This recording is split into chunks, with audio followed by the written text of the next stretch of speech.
Hello guys, Andrew here. Welcome back to Drew Tutorial. And in this video, I'm going to show you how you can duplicate or clone a project on Grok AI. So to do that, simply go ahead and find the project on the left hand side.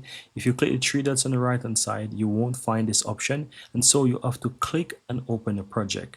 Now, once you're inside that project, in order to find that option to clone the project, click the three dots towards the right hand side of the project name, and here you'll find clone. Once you click on clone, it's going to duplicate the project and have it with the name such as clone. And so you can easily rename the project by clicking the three dots here, and you can just click on rename, or you can find it on the right hand side and you can click on the rename option right here, and you can just change it to whatever you want. So let's say I want to change this from clone to just 2.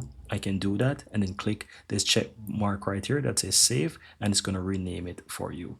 And that's it guys, very easy and very simple how to clone your projects in Grok AI.